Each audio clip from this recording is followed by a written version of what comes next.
Alien girl shocked when human remembers her birthday. Humans do this? The chains bit hard into Kalen's wrists, smelling faintly of ozone and something acridly organic.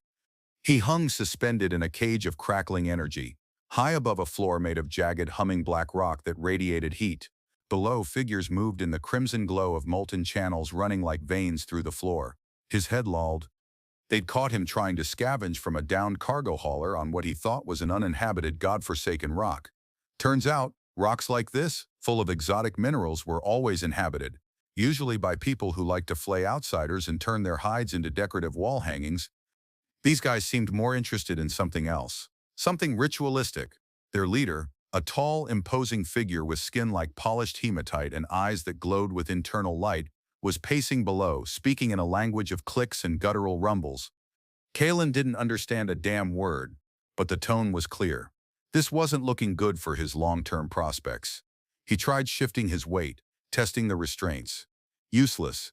Standard energy cage, probably keyed to his biology. Fucking typical. One minute he's pulling useful tech from a derelict, the next he's strung up like a damn piñata for space freaks. The heat was oppressive, making the air thick and hard to breathe. His salvage environmental suit had disintegrated under their initial attack. Now it was just him, sweat, and the growing certainty that he'd picked the wrong day to wake up. He scanned the chamber again. More of the hematite-skinned humanoids, armed with wicked-looking energy whips, stood guard at various points. They had glowing tattoos that seemed to writhe across their limbs. Their leader stopped, turning her gaze upward, directly at him. Her face was sharp, angular, beautiful in a terrifying, predatory way. Her eyes flared brighter, scanning him with an intensity that felt less like appraisal and more like hunger. She raised a hand, and the low hum of the energy cage increased, vibrating through his bones. All right, Kalen rasped, his throat dry. Easy there, hot stuff. Just a simple human smuggler. No need to get ritualistic with the juice. Got anything to drink down there? Maybe a cold beer? Or are we skipping straight to the screaming? His attempt at bravado felt thin, even to himself. Her response was a low, resonant sound, not quite a language he knew, but the meaning hit him like a physical blow. You are prey. My prey. Oh great, a dominant alien girl with a ritualistic streak. Just what his crappy life needed. He hung there, baking in the heat, waiting for the inevitable. The light in her eyes intensified further, focusing entirely on him. She was deciding his fate.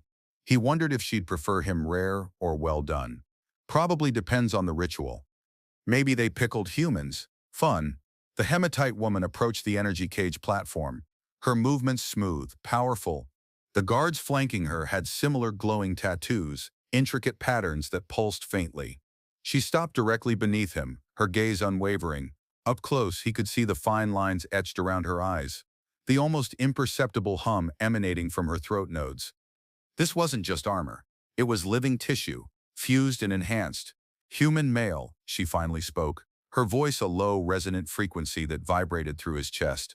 The language wasn't standard galactic, but it was translated somehow, maybe through the energy field, or maybe her own abilities. It felt less like hearing and more like knowing. You trespass. You steal. You are weak. Yet you survive the surface. This is unusual. Her eyes narrowed. What are you? Kalen managed a dry chuckle despite the fear coiling in his gut. Kalen, I scavenge. That's what I am. And I'm not weak, lady, just having a really, really bad day. Look, about the stealing. Let's call it borrowing, with intent to return, maybe? Eventually? He tried to shrug, the chains biting harder. She didn't react to the humor. Your body is soft, fragile. Your scent is muted, lacking the strength of mineral or flame. You are flesh. Why are you here? She circled the platform slowly, inspecting him from different angles, like a predator evaluating a potential meal. Why? Kalen repeated, his voice growing hoarse. Same reason anyone's anywhere, mostly. Trying to make a living. Turns out this place was already taken. My bad. Look, if this is about reparations, I don't have credits. My ship's probably slogged now anyway. But I'm good with my hands, I can fix things. Tamini, he trailed off as her eyes fixed on something specific. Your mark, she said, pointing a long, three-fingered hand towards his left wrist. It was a small, faded scar from an old injury. Nothing significant. It glows faintly when you speak defiance. Is this a sign? Colin twisted his wrist, trying to see it. That. Nah, just an old burn. Probably reacting to your magic cage or whatever. It's not a sign, it's scar tissue. Don't get any weird ideas. Her humming throat nodes vibrated faster. Scar tissue that reacts to your essence? Interesting. She leaned closer, her glowing eyes inches from his feet. Our rituals speak of the fleshling, marked by flame, who can resonate with the deep hume. You do not fit the prophecy fully. You are small, unmarked by mineral light. Yet, you radiate defiance. It is, Jafti Dao, compelling. Oh God. Prophecy. He'd walked right into a cult ritual. His luck was consistently terrible. Look, I'm not the fleshling, I guarantee it. Just a guy with bad scars and worse judgment. Can we just negotiate? Ransom? I have people who might pay. He didn't. Not really. Not people who could stand up to whatever this was. She ignored him, her gaze fixed, calculating. The elders require a subject for the resonance trial, she stated, her voice dropping lower. One whose core essence is, unpredictable. You are that. Small, unpredictable. Marked by something that answers to your will. You will serve. She lifted her hand, and the energy cage began to descend, the hum intensifying. Kalen braced himself. Whatever the resonance trial was, he had a feeling it involved pain, possibly ending in vaporized human parts. The energy cage lowered him slowly towards the shimmering, heat-radiating floor. He could feel the intense warmth rising, prickling his skin. When the cage settled with a soft hum, the energy field dissolved instantly. Kalen crumpled to the ground, chains still binding his wrists, his legs shaking. He was dizzy, disoriented. He tried to push himself up, but the heat was staggering. The hematite woman stepped closer, her presence a cool contrast to the searing air. She wore no armor, only simple, dark wraps that clung to her powerful frame. Her tattoos glowed brighter down here, pulsing in sync with the low thrumming of the ground. The guards fanned out, forming a perimeter. Stand, she commanded, her voice echoing slightly in the vast space. Kalen pushed up onto his knees, blinking through the sweat. Easier said than done, lady. Little hot down here, you know? Like a damn oven. He struggled, testing the chains again. They were solid, rooted somehow in the floor. The trial requires connection, she said, ignoring his discomfort. A resonance of core against core. Your defiance, your diance, your unpredictability will be tested against the mother rock. If you break, you are consumed. If you resonate, am I? She paused, her glowing eyes studying him.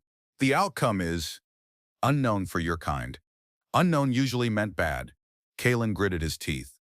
Look, I don't know what Mother Rock is, but if it's anything like this floor, it's gonna melt my damn boots off. How about we skip the resonance trial and get to the part where you tell me what you actually want? Because prophecy or not, I'm not much use as a puddle of goo. She knelt down, her face level with his. The heat radiating from her skin was different, controlled, not wild like the rock. We want Alpha validation. The elders doubt. My position is challenged. A successful resonance trial with a unique subject validates the ancient texts. You are unique. Her gaze dropped to his chained wrists again. And you are marked. She reached out, her three-fingered hand hovering inches from his scar. He flinched, instinctively pulling back. Easy, he warned. That's not for touching. Her eyes narrowed. Defiance again.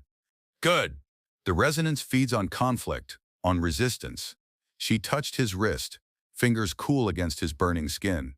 A faint pulse of energy flowed from her touch. His scar flared, glowing with a soft orange light. Kalen gasped, a jolt shooting up his arm. What the fuck was that? He choked out. Her throat nodes hummed, a sound of fascination.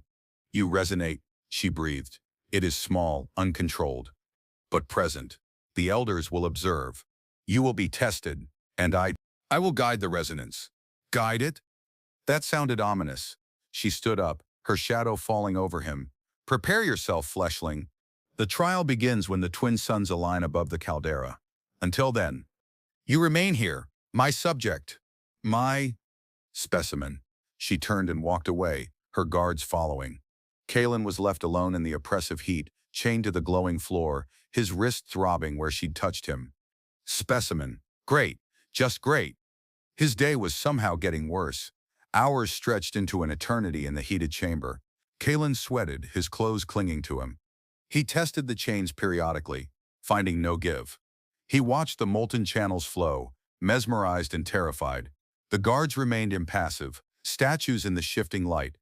The hematite woman, he needed a name for her, something less formal than hematite woman or lady, hadn't returned. His throat ached for water, his stomach growled. Survival instincts warred with sheer, exhausted resignation.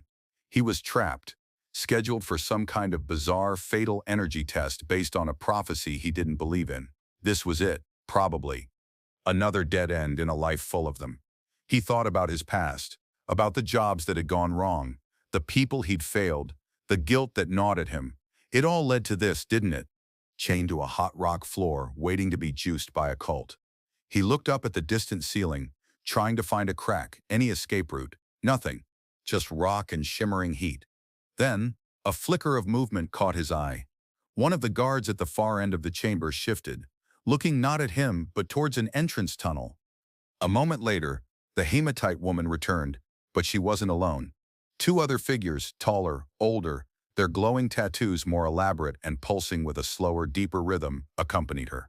Elders. The ones who needed validating. They moved with a gravitas that spoke of immense power and ancient authority. The hematite woman, Zara, he decided. She felt like a Zara, commanding hard. Approached him again, the elders observing from a respectful distance. Their eyes, too, glowed, fixing on him with unsettling calm. Zara knelt, her expression unreadable in the crimson light. The alignment is near, she stated, her voice lower, more formal this time. The elders have questions. Answer truthfully, fleshling. Your jaw. Resonance. Hiju? Depends on it. Kalen sighed. Questions? About what? My favorite color? Whether I believe in your hot rock god? Ask away. Not like I have anywhere to go. One of the elders, whose tattoos swirled like liquid light across his face, spoke. His voice was deeper than Zara's, a resonant baritone that vibrated in the air. You claim ignorance of the prophecy, yet your mark reacts to our energy. It reacts to her touch. He gestured towards Zara. Explain this contradiction. Kalen shrugged. It's a scar. Scars sometimes get weird. Maybe it's nerve damage, or maybe your energy just irritates it. Happens with some metals too. The elder's glowing eyes narrowed. Irritates? The mark of the fleshling does not irritate. It answers. Zara spoke then, her voice a sharp counterpoint. He is raw, elder. Unshaped. His resonance is uncontrolled. He does not know what he is. This, unpredictability, what emens, is why the trial is necessary. The other elder, a female with hair-like filaments that trailed from her head, spoke for the first time. Her voice was softer but held an iron core. And if the trial fails? If his flesh is consumed? Zara met her gaze unflinchingly. Then, he is not the fleshling. He is simply a trespasser who resonated briefly. He serves his purpose by proving the trial's validity. Serve his purpose by being vaporized. Charming, Kalen interjected. Hold on. Can we pump the brakes on the vaporized plan?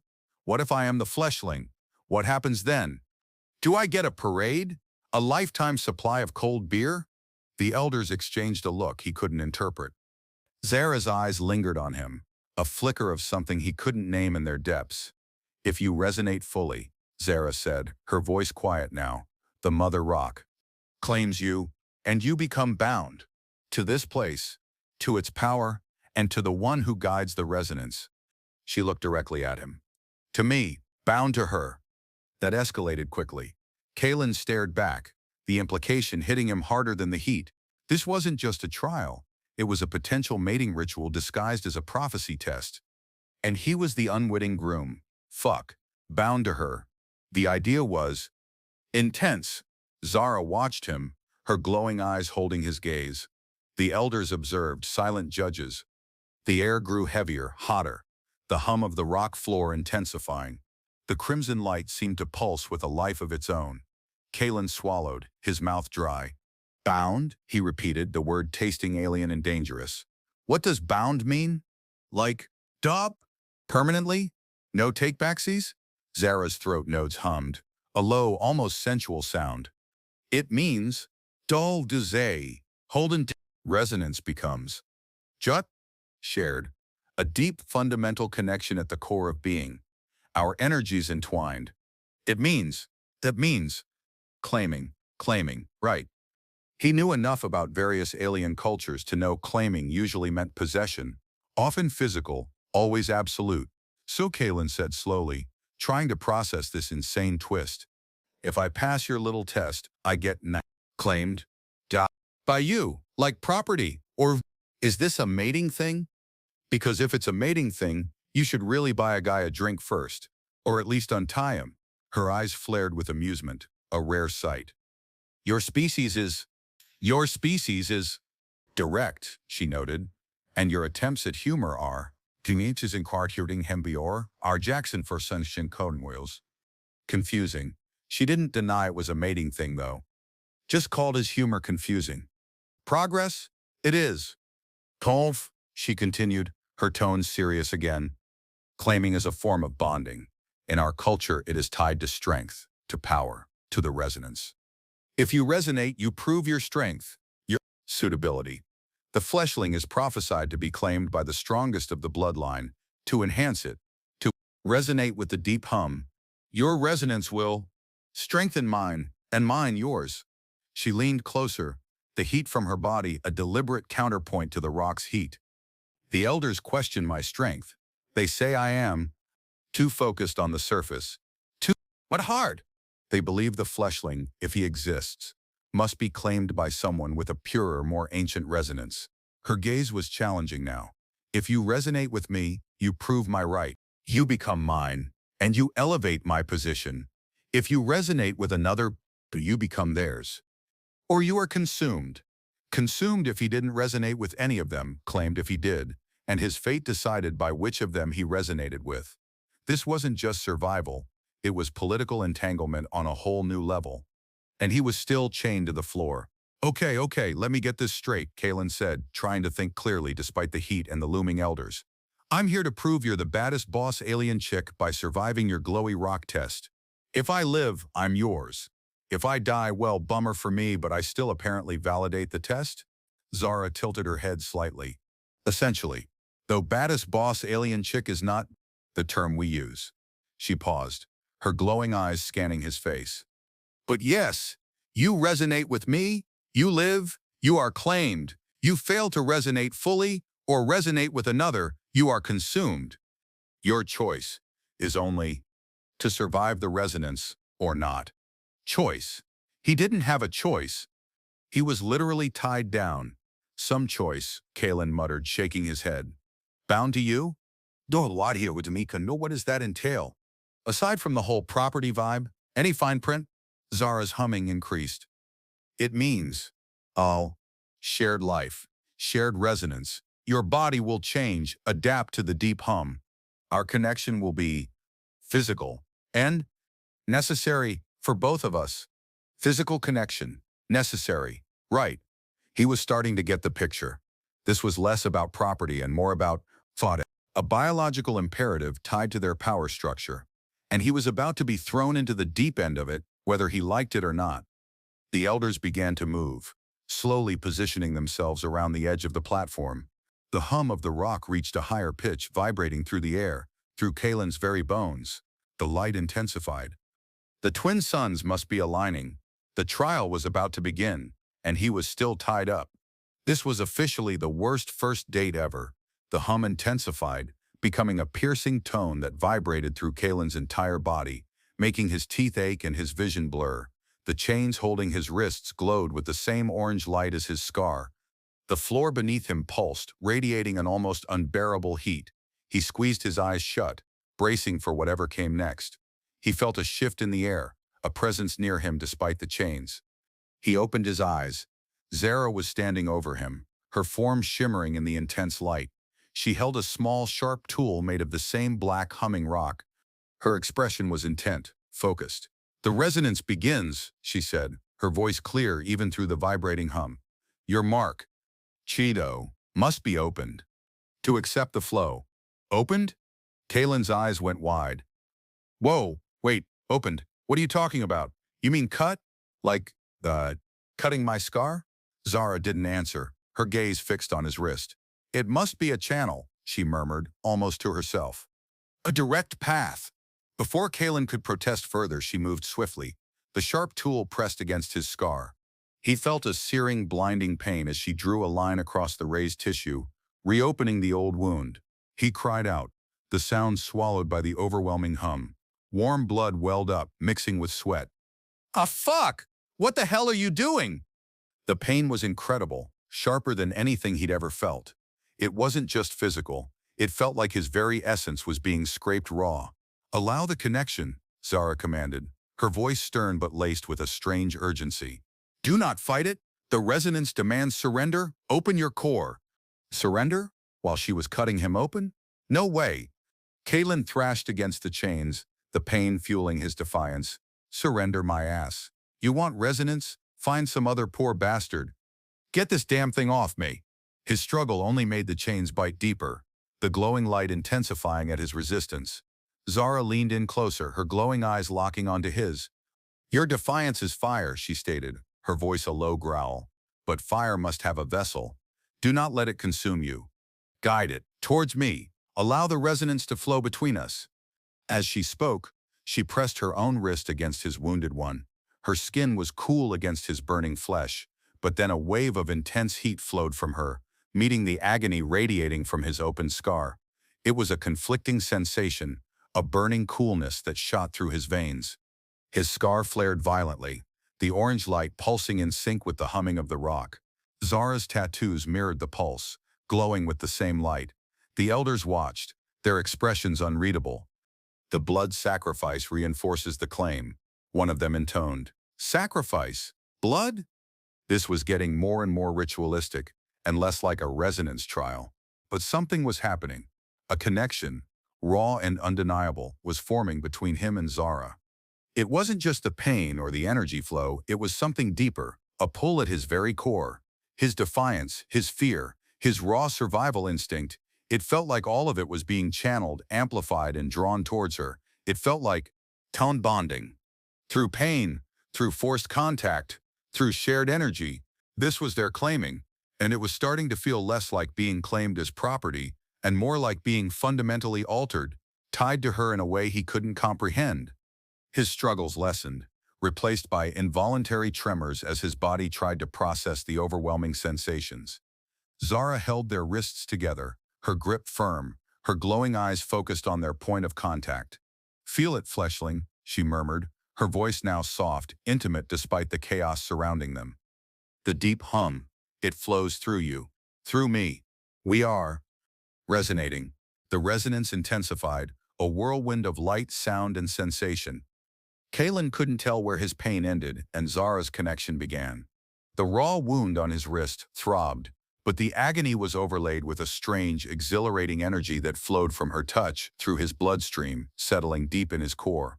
It felt like his very atoms were humming in sync with hers, with the rock, with the ancient power of this place. Zara held their wrists fused together, her breath coming in short, sharp gasps. Her glowing tattoos pulsed faster, brighter, mirroring the violent throbbing of his scar. The elders were silhouetted figures against the blinding light emanating from the platform. The air crackled with energy. Kalen's earlier fear and defiance were still there, but they were transmuted, caught in the current of this bizarre, involuntary bonding ritual. He could feel Zara's focus, her will, her determination to draw the resonance towards her, to claim him fully in the eyes of her elders and her culture. But he could also feel something else beneath the surface, a raw vulnerability, a desperate need for this to work, for him to resonate with her. It wasn't just about power, it was about validation, about securing her place. And somehow, his chaotic, unpredictable human essence was the key. His body reacted instinctively, not with resistance this time, but with a primal urge to lean into the connection, to meet her intensity with his own. The pain in his wrist was a conduit, the shared blood a catalyst. He wasn't just being claimed, he was participating, his raw energy responding to her ancient power. He felt a surge of heat, not just from the rock, but from within him, building, focusing, radiating outwards, pulled by her touch. It was like his life force, his very spirit, was reaching out, intertwining with hers. Zara's grip tightened. Her humming throat nodes vibrated powerfully against her skin. Her eyes widened slightly as she felt the full force of his chaotic human resonance meeting hers. It wasn't the pure, predictable flow the elders might have expected, but something wild, untamed, and incredibly potent. A gasp escaped her lips, a sound of surprise and deep, visceral pleasure. The energy built, reaching a peak, a blinding flash of light, and a deafening roar that seemed to shake the very foundations of the chamber. Kalen cried out, not in pain this time, but from the sheer intensity of the sensation. His body convulsed, arching against the chains as the energy surged through him. Zara mirrored his reaction, her body trembling violently as their combined resonance peaked. It was overwhelming, primal, a complete merging of energy, mind, and body in a single explosive moment. It wasn't just sex, not in the way he understood it, but it was profoundly intimate, a violation and a union all at once. His core resonated violently, emptying into the connection, into her. Then, as suddenly as it began, it was over. The blinding light faded, the deafening hum subsided, replaced by a lingering vibration in the air and a profound exhaustion. Kalen collapsed back onto the floor, gasping for breath. The chains on his wrists were gone. His scar throbbed, but the intense pain was gone, replaced by a dull ache and a strange warmth that spread through his arm. Zara remained kneeling beside him, her head bowed, her breath coming in ragged gasps. Her glowing tattoos had dimmed, but they still pulsed faintly. The elders were silent, watching. He looked at her shaking form, and for the first time saw past the dominant warrior facade. There was a raw, exposed vulnerability in her posture, in the tremor of her hands. They had just gone through something together, something that went beyond understanding, something that had fundamentally changed them. He reached out a shaky hand, hesitating for a moment, then gently touched her arm. Her skin felt cool, then warmed under his touch. She flinched slightly at his contact, her head snapping up, her glowing eyes wide, searching his. "The resonance," she whispered, her voice raspy, almost fragile. "It was violent, untamed. You're the millet artisan's essence." She trailed off, seemingly lost for words. Kalen just looked at her, the weight of what had just happened settling over him. He had survived the trial, he had resonated, and he was claimed by her. Zara stared at Kalen, her glowing eyes fixed on his face. The aftermath of the resonance left her feeling raw, exposed, vibrating with unfamiliar energy. His human essence hadn't been the predictable flow of mineral light or controlled flame she had anticipated. It was chaos, a storm of defiance, fear, and untamed vitality that had slammed into her own regulated resonance with the force of a meteor impact. It had been painful, overwhelming, and utterly exhilarating. It had validated her claim, yes, the elder's silence spoke volumes, but it had also shaken her to her core. Her internal hum felt disrupted, vibrating with his foreign frequency. She had claimed him, intending to assert her dominance and prove her strength, but the act itself had felt less like claiming property and more like two volatile elements colliding and fusing. His tentative touch on her arm now felt shockingly intimate after the forced union of their core energies. She hadn't expected him to reach out. Humans were supposed to be weak, breakable, subservient in the face of true power. Yet his touch was gentle, hesitant, despite everything. "Your scar," she said, her voice still hoarse. "It is. Edges marked by the resonance. You are. The lookout marks bound." Kalen looked at his wrist, where the reopened scar was now glowing with a steady, soft orange light, pulsing faintly in time with the distant thrum of the mother rock. "Bound," he repeated, a wry, tired smile touching his lips. "Yeah, figured that out. So, stone red gold for Mozabachut Patelam. What now? Am I your pet? Your consort? Do I get a title?" "Supreme Human Resonator has a nice ring to it." The amusement in his voice was confusing.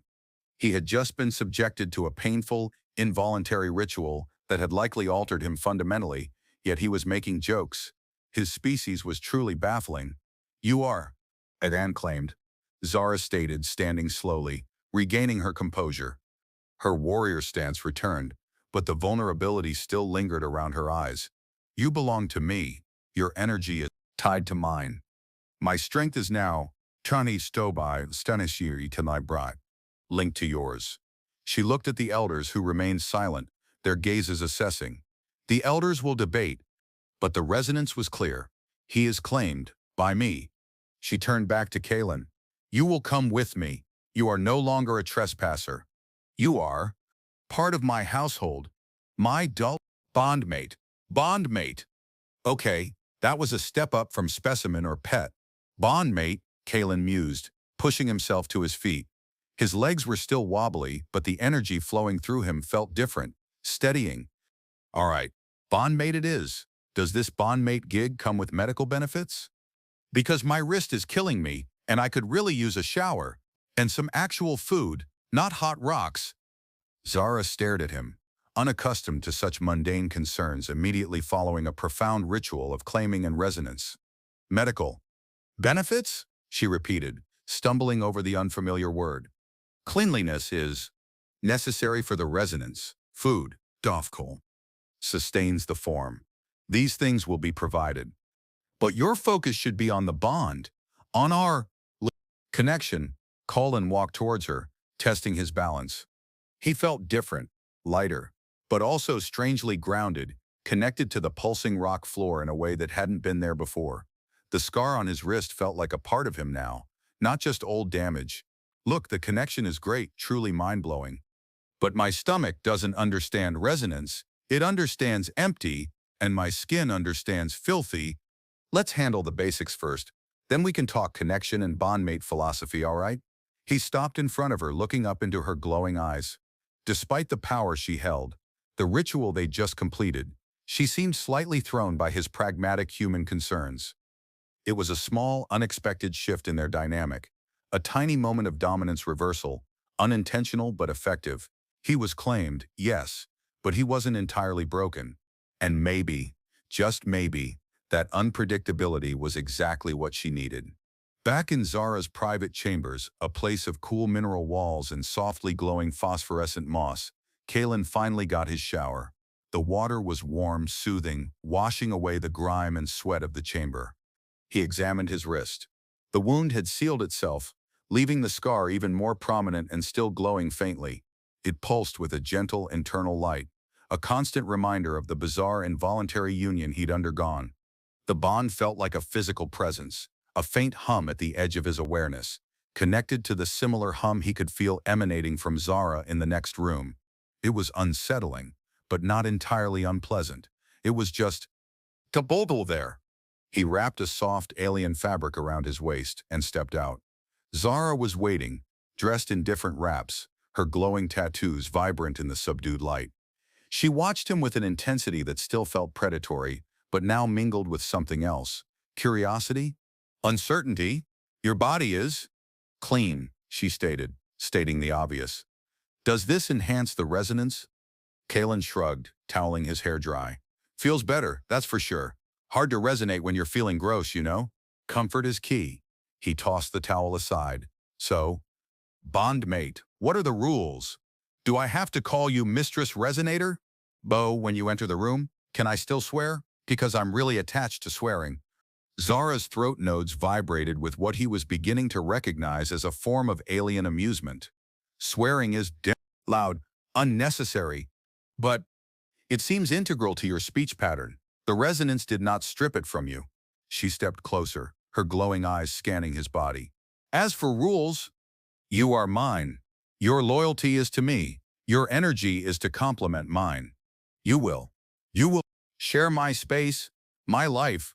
You will be available to me? Available. Right. He caught the double meaning immediately. Available, huh? Sounds the bioluminescent fungi farbitivity, under dirty stunk. The bi-poa. Demanding. What about you? Are you available to me? He met her gaze, pushing back just a little, testing the boundaries of this strange new bond. This was his life now, apparently.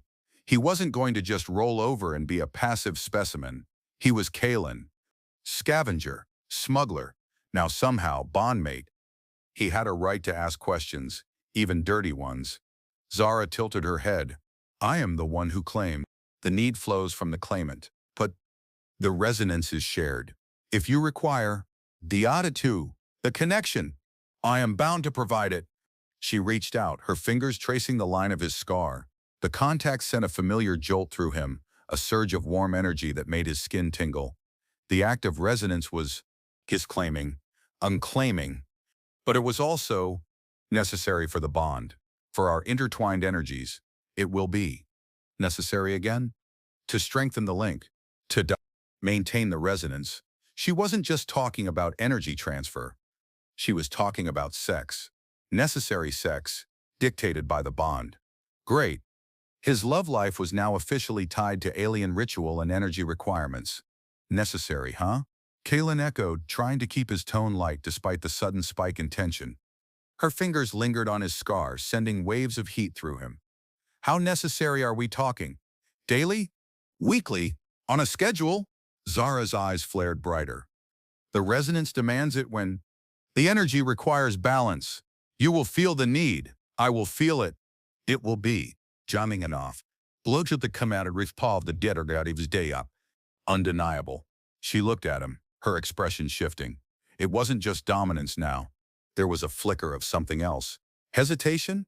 Uncertainty? Our cultures are different, fleshling. Your ways are strange to me. My ways will be strange to you. We are bound. We must. Navigate this. Navigate this. The dominant warrior heiress was admitting uncertainty. That was, Joe I ba, were yurdi all, the kitchet that was simi and nambasimi. What the corporate de grol fractaling the operative bestevio, when he retuit a nisanquest, basimi sankat de lobt. Into to waktios de mo, some corporate decating half me that eat the lie, lopes de grol for fodder gekalmi, but the local combe, what a harrispo was pulley, when he se lost seming depten with the a. New and intriguing. Maybe this bondmate thing wouldn't be entirely one-sided. Days blurred into a strange rhythm of forced proximity and escalating intimacy. Kaelin lived in Zara's chambers, ate strange, mineral-rich food that somehow tasted good, and got used to the constant low hum of the mother rock and the softer, pulsing hum of the bond with Zara. The elders observed him from a distance, still assessing, still debating, but Zara's position seemed solidifying. The resonance was undeniable. Zara was often demanding, issuing commands with the natural authority of a lifetime spent leading. Kaelin, in turn, responded with sarcasm, reluctant compliance, and unexpected questions that constantly threw her off balance. He learned about her world, the rigid social structure based on resonance strength, the importance of rituals, the constant underlying political maneuvering. She learned about his, the messy, chaotic world of humans, driven by things like money, emotion, and bad luck, not just power and resonance. The physical connection of the bond was always present. Sometimes it was a gentle warmth, a sense of shared presence. Other times, it built into an intense, undeniable need, just as Zara had described. When the energy required balance, the resonance demanded union. It wasn't always romantic, not in the traditional sense. Sometimes it felt like a biological imperative, a raw physical release tied to the power flowing between them. Other times, it was heated, demanding, fueled by the tension of their clashing personalities and the dangerous world they inhabited. Zara was a dominant lover, her touch confident, her body strong and alien, pulsing with the same light that now glowed in his scar. She explored his body with a detached intensity that was both unsettling and incredibly arousing. He, in turn, found himself responding with a primal intensity he hadn't known he possessed, driven by the bond, by her demands, and by a growing complex tangle of emotions he refused to name. One night, after a particularly intense session of balancing the resonance that left them both breathless and vibrating, Kaelin lay beside her on the cool mineral bed. The air hummed softly. His scar pulsed against the alien fabric. Zara was silent, her eyes closed, seemingly recovering. Kaelin looked at her, really looked at her. Past the warrior, past the heiress, past the Aryan physiology. He saw a complex being, burdened by duty and expectation, navigating a world of rigid rules and ancient power. He remembered something he'd overheard a guard say about her birth cycle, some mention of a specific alignment. It wasn't a big deal, just a passing comment. But it stuck with him.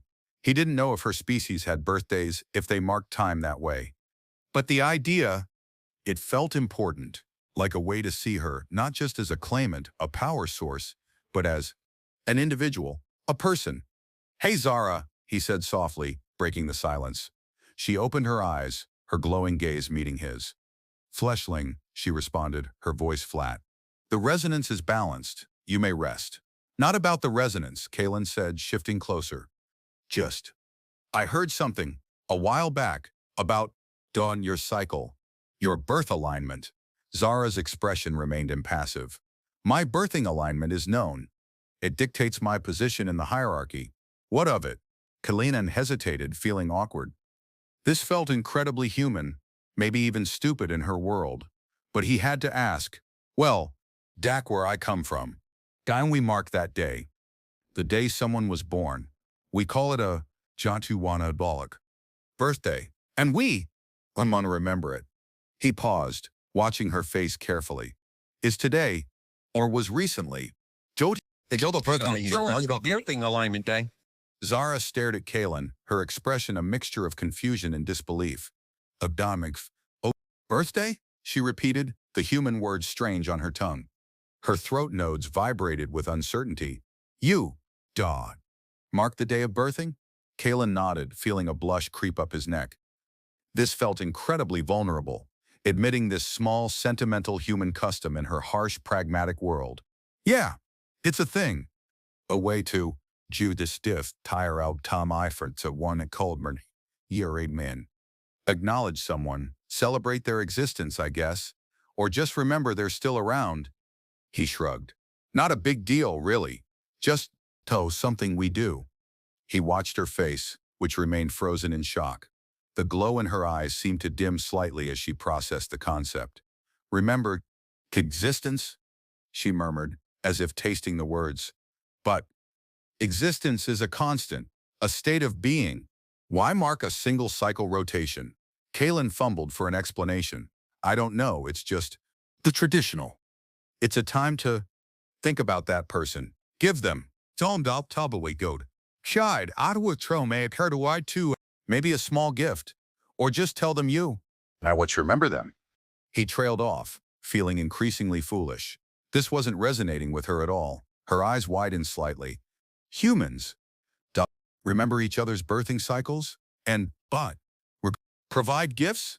For no reason related to dominance or resonance or ritual?" Kalen nodded again. "Yeah, well, the reason is, Leadin, they're your friend. Or family. Or, doable for J-Tumpoke, someone you care about." He swallowed, the last part hanging in the air. Someone you care about. Did he care about Zara? He was claimed by her, bound to her physically and energetically, trapped in her world. She was demanding, dominant, alien, but she was also his only connection, his only hope of survival. And in the quiet moments, like this one, he saw glimpses of something beneath the surface. Maybe, Bluka Vran goes into Ginin Ripihor. Maybe here for Fie. Nagi.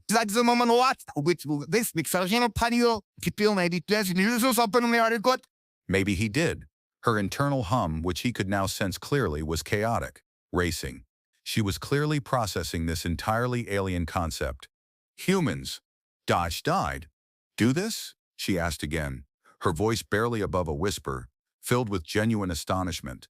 "They remember arbitrary cycles. Gobble, and acknowledge another's existence. Holden with no immediate gain?" Kalen managed a small wry smile. "Yeah, Zara, humans do this. It's a human thing." He looked at her, waiting. Had he completely misunderstood? Had he offended her? Reduced her to something trivial by applying a human custom? Then slowly, the rigid lines of her face softened. The astonishment in her eyes remained, but it was joined by something new. Curiosity, a flicker of something. Dawn warmer. She reached out a hand, her fingers tracing the line of his scar again, but this time the touch felt different. Gentler, less about claiming, more about tapered connection. "A birthday," she murmured, testing the word again.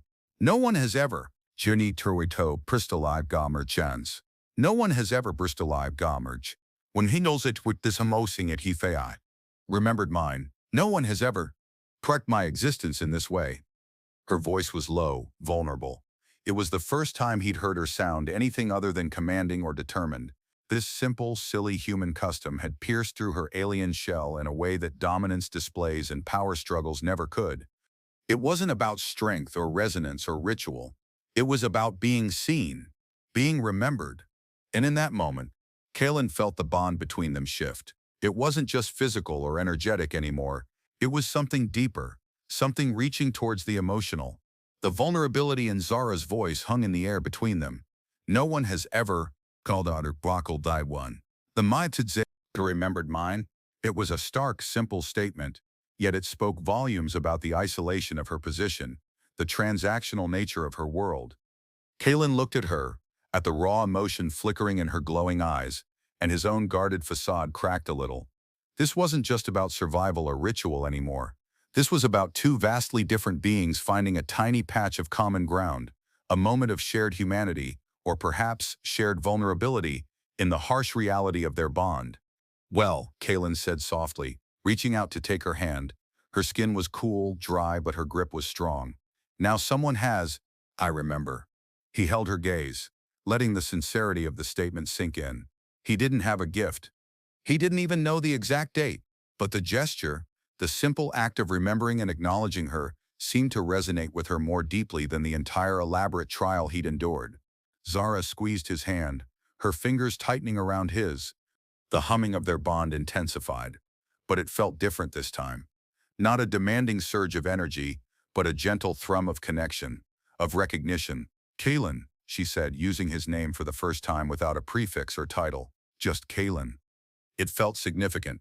This birthday, this human custom. Via made away, thus human customs they thought of the law were sake. A nelodi buttered ziblifive, was dix when students ferrex purum. It is strange, illogical.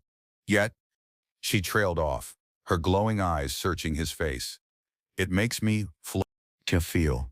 She hesitated, perhaps lacking the word in her own language. Seen, Kalen finished for her, a small smile touching his lips.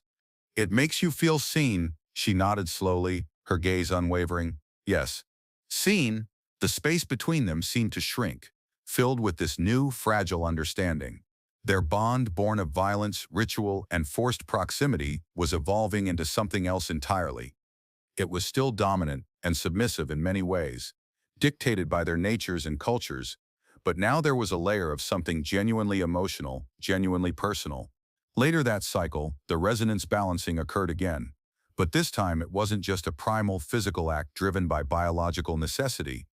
It was intertwined with the quiet intimacy of the birthday revelation. Zara was still dominant, still commanding, but her touch held a new tenderness, a quiet acknowledgement of the human vulnerability she had witnessed and perhaps found herself responding to.